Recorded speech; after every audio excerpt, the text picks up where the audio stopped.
Hi, and welcome to Long Live the Queen, where we talk about the women who made history. And by we, I mean the royal we, because it's just me. This week, our subject is Lady Jane Grey.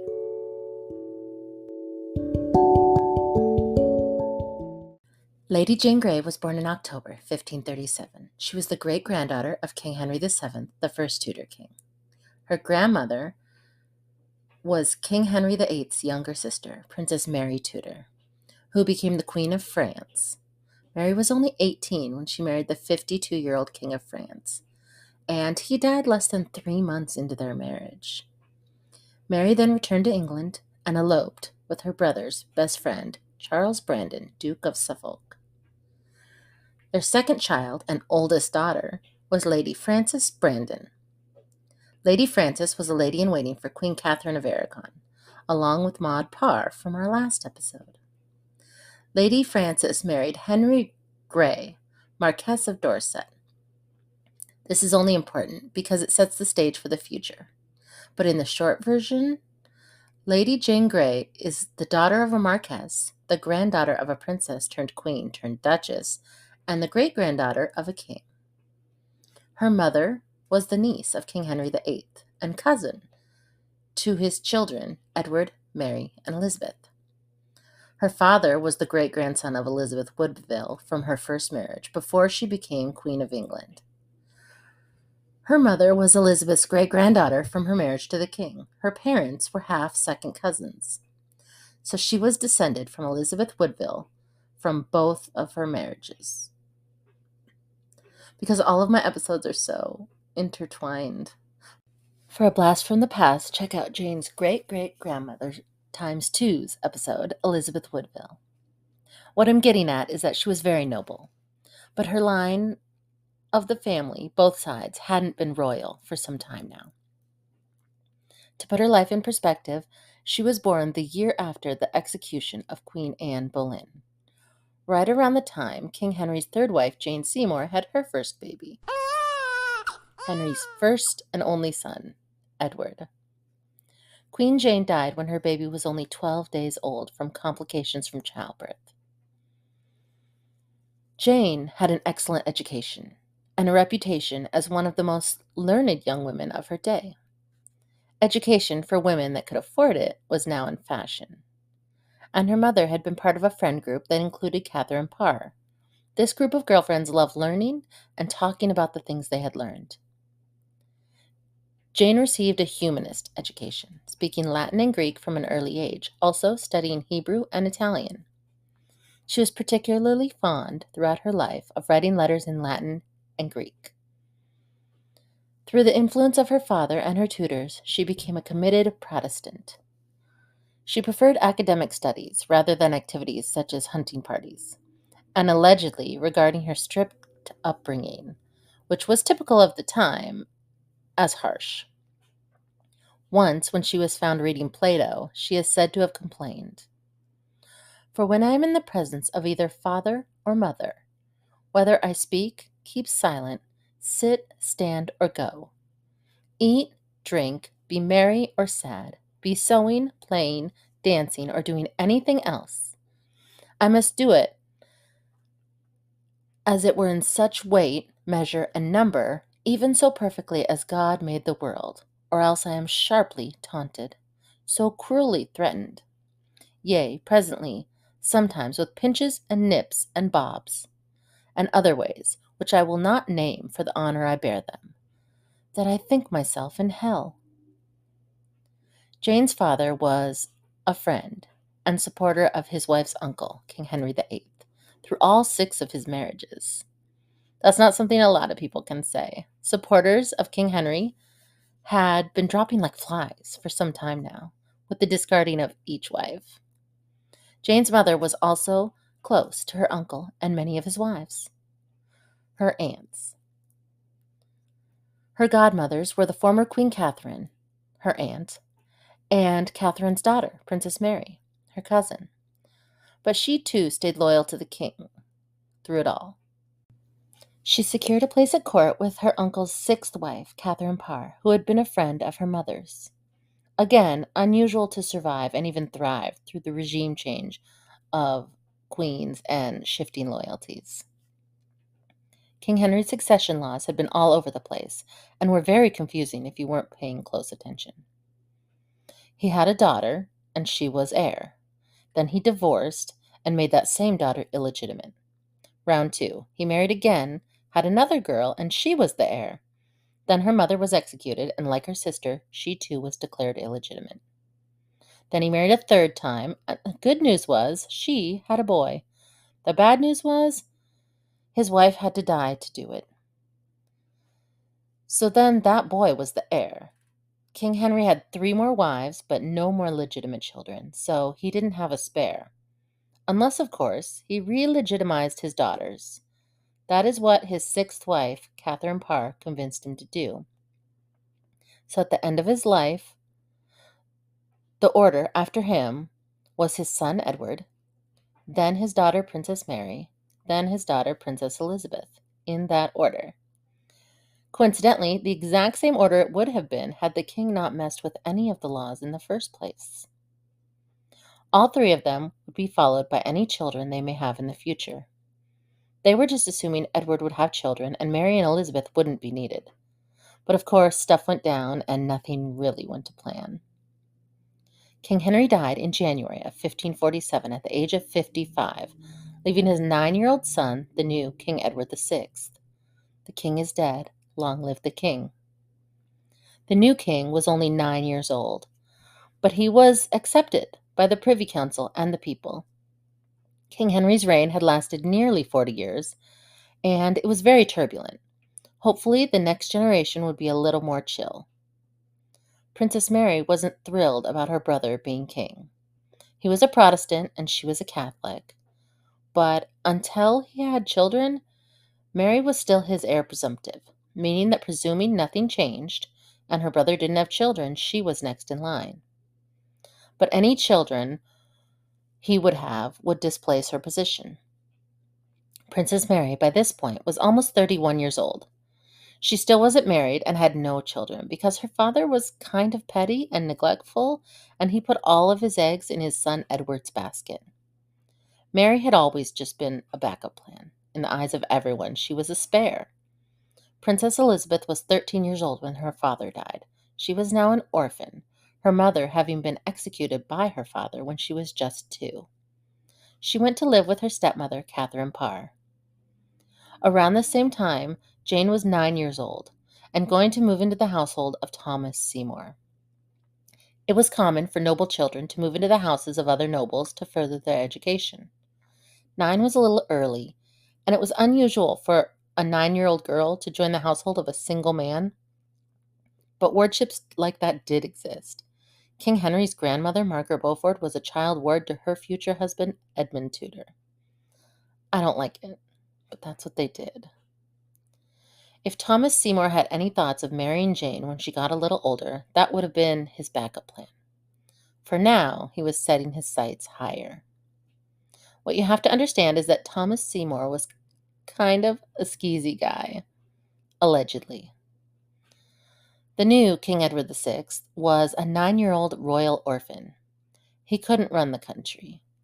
King Henry's will made it clear that a Lord Protector was not being named. Instead, he named a 16-man Regency Council that would rule until his son was old enough. The Regency Council also had 12 other men to assist them whenever they needed. King Henry didn't want to risk what happened to his uncles, the princes in the Tower, who went missing under the regency of their uncle, King Richard III. But there were under-the-table negotiations made. Land and money was passed around, and the young king's uncle, his mother's brother, became the unofficial Lord Protector of the realm. He was a member of the Regency Council, but they made him unofficially top guy on the Regency Council. His younger brother Thomas was jealous. He was the brother of a former queen too, and the uncle of the new king too. He was the 4th son of a knight, Sir John Seymour of Wolf Hall. He had to social climb in order to raise his status. Thomas had gained a little more standing when his sister became queen, but nothing compared to his oldest brother Edward, the new unofficial Lord Protector. Edward could see his brother's jealousy, and Thomas was made a baron in an attempt to pacify him.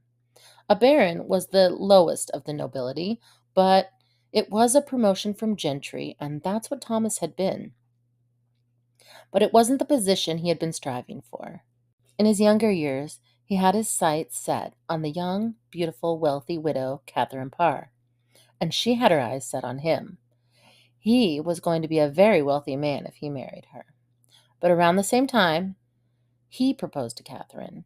King Henry also proposed to Catherine. And she didn't think she could turn the king down, so she married the king and Thomas was sent away. But Henry was dead now. His sixth wife, Catherine, was back to being a wealthy widow, in addition to a dowager queen. And that option was back on the table.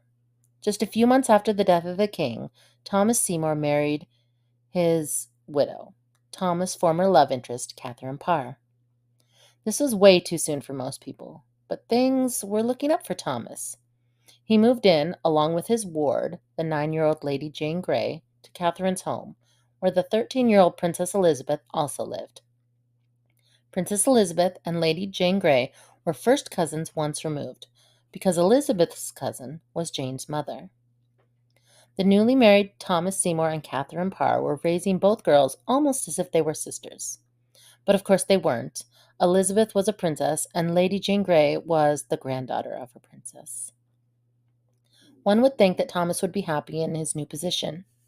He was a lesser noble, married to a wealthy dowager queen, but things got weird. Thomas was behaving fairly inappropriate with his wife's stepdaughter, the 13-year-old Princess Elizabeth. My guess is he was playing the long game. Catherine was 35 and wasn't going to live forever. It seems like he was in kind of a grooming situation with the princess. Like I said, kind of a skeezy guy, allegedly. She was a 13-year-old orphan princess, and he was a 38-year-old married to her stepmother grown man. Ew. He tickled her often, sometimes when she was in bed. He would come into her rooms in his bedclothes and was seen smacking her on the butt. People brought this up to his wife, Catherine, and she defended him, saying he was just trying to be a good stepfather. Catherine even tried to normalize the behavior with the princess and even started joining her stepdaughter and husband in their tickle fights. There was a lot of inappropriate behavior going on in the household, and that is where Jane was living from the age of 9. Jane's education had taken a big step up, though. She had an excellent Protestant courtly education alongside the future Queen Elizabeth I. But I'm getting ahead of myself. Catherine Parr unexpectedly got pregnant at the age of 35. She had been married 4 times and had no children. There were probably doubts that she could ever have children of her own. But at the age of 35, she was pregnant with Thomas Seymour's baby. This would have probably been a pretty scary childbirth experience. Childbirth wasn't safe in the best circumstances in the 16th century. The young king's own mother had died having him, and Catherine was 35. 35 was a lot older then than it is now.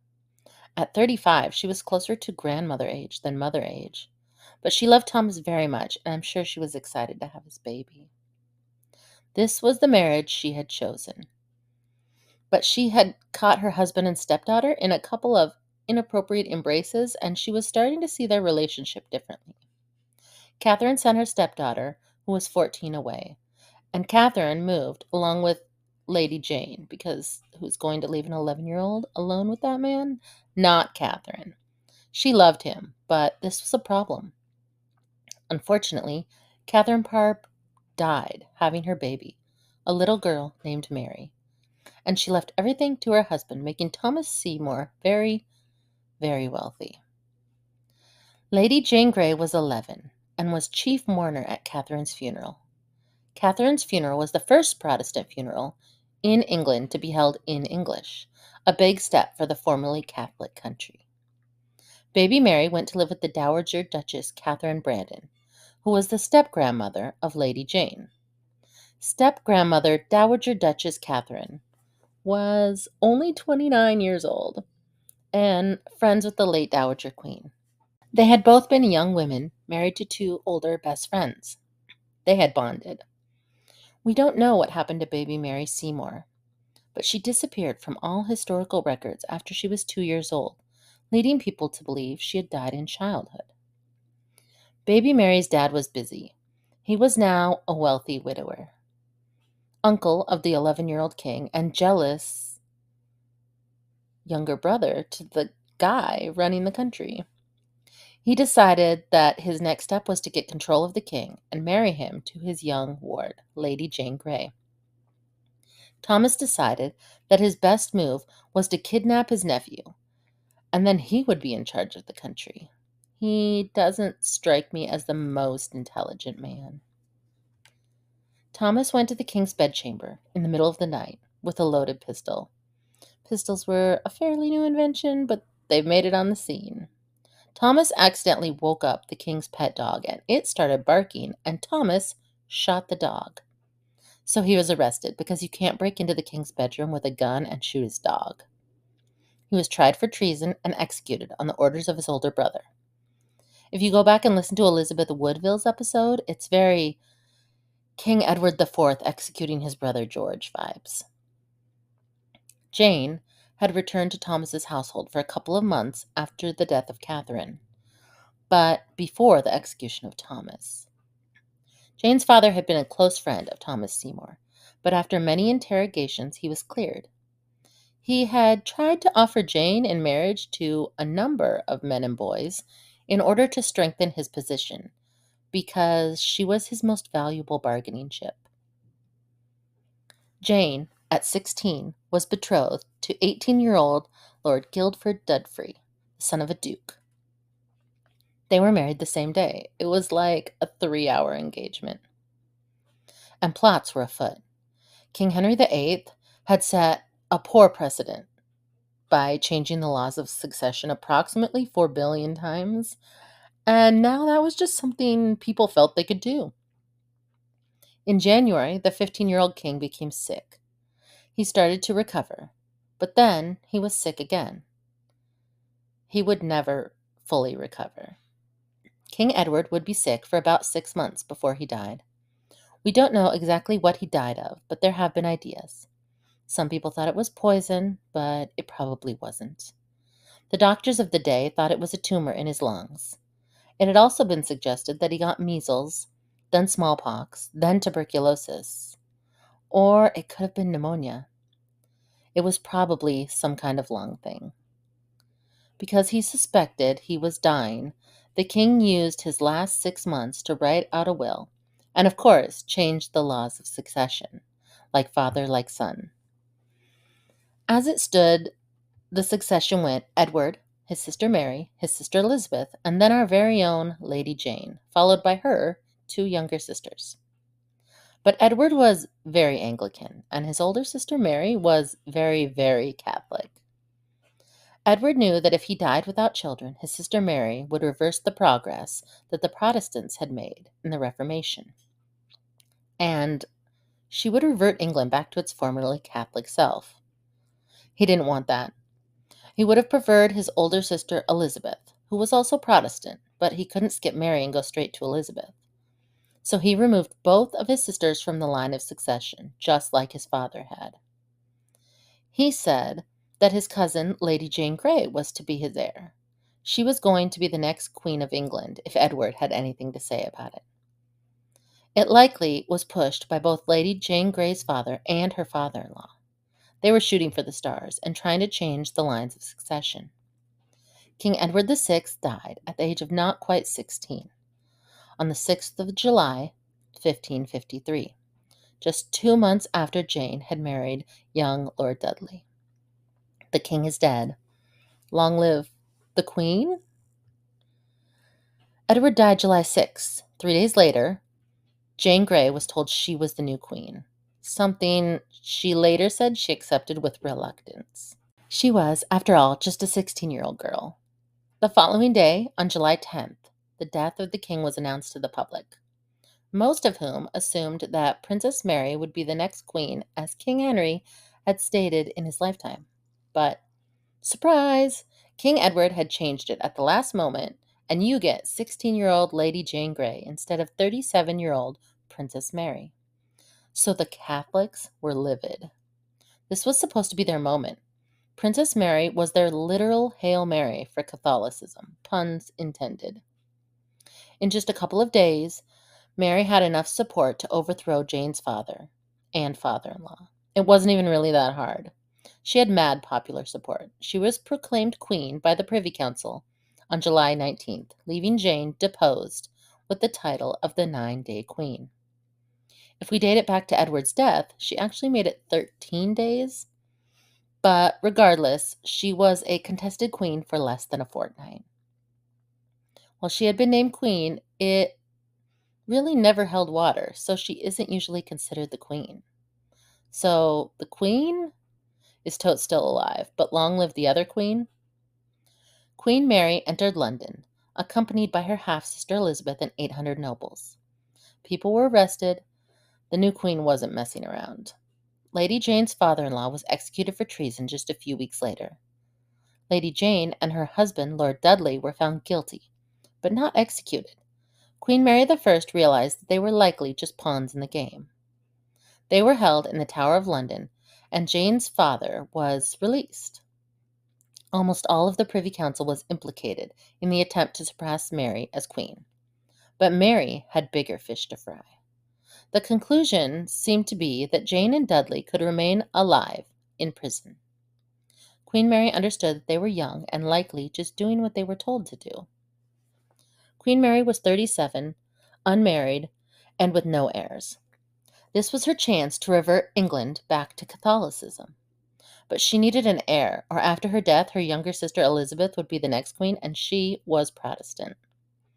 We will get into Mary's story next week, but the short version is that she found herself a Spanish Catholic husband. Now it was the Protestants' turn to be angry. Queen Mary was attempting to undo all of their hard Reformation work. They had thought they'd dodged that metaphorical bullet. Enter Wyatt's Rebellion. The Protestants were rebelling against the Catholic queen and her new Catholic husband, similarly to the way the Catholics had rebelled against her father. The rebellion was shut down, but this sealed Jane's fate. She couldn't be kept alive. She was the perfect figurehead for rebellions, even from prison. Her father and both of her uncles had joined Wyatt's Rebellion, and Jane was guilty by affinity. Jane, and her husband's execution, was set for February 9, 1554, but was then postponed to give Jane time to convert to Catholicism before her death, something she refused to do. She was an unapologetic Protestant. 3 days later, Jane's husband was removed from the tower and executed publicly at Tower Hill, where he was beheaded. A horse and cart brought his remains back to the tower, past the rooms where Jane was staying. Seeing her husband's corpse return, Jane is reported to have exclaimed, "Oh, Guildford, Guildford." She was then taken out to the Tower Green, inside the tower, to be executed more privately. And here is where we're going to pause for just a moment for me to insert a short story. I started this podcast to get over my severe stage fright. Turns out it's easier to talk to hundreds of people when you record it alone at home, so it's working. But my very first experience with stage fright was when I was a young teenager.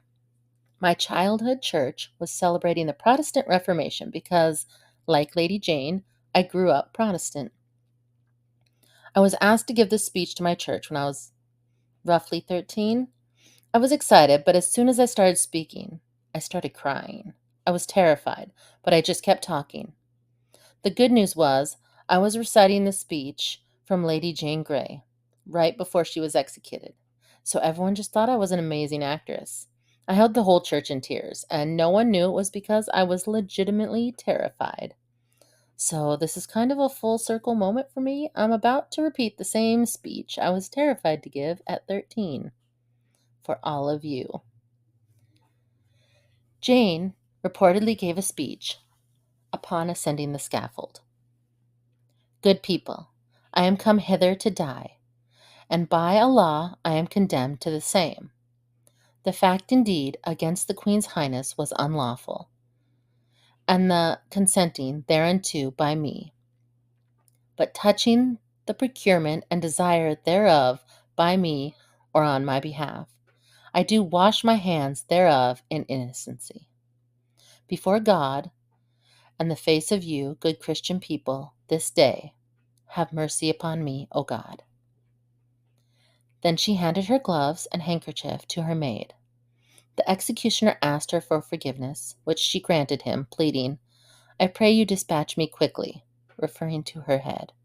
She asked, Will you take it off before I lay me down? And the axeman answered, No, madam. She then blindfolded herself. Jane then failed to find the block with her hands and cried, What shall I do? Where is it? She was a little girl trying to be executed with grace, but I can't imagine how scary it was. The deputy lieutenant of the tower helped her find her way. With her head on the block, Jane spoke the last words of Jesus, as recounted in the Gospel of Luke. Lord, into thy hands I commend my spirit. The axe then fell, and Jane was beheaded in one clean stroke at the age of 16. Lady Jane was survived by her father, but just for 11 days because he too was then executed. Her mother was pardoned. She was no threat. Her sisters, Catherine and Mary, were also spared. Jane, being the oldest, was the figurehead that they couldn't let live. And this is where we will leave it for this week. What did you think of Lady Jane Grey?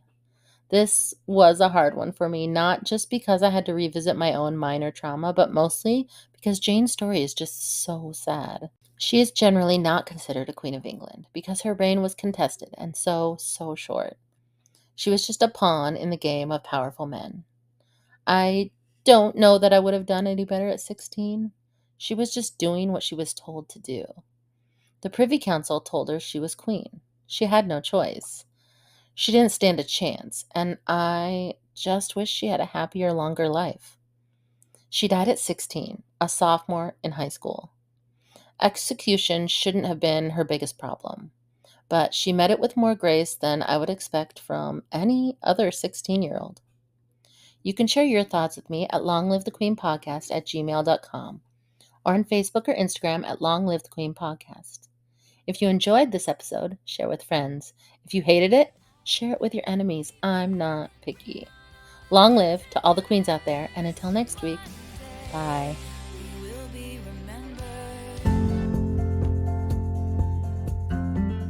Thanks for listening.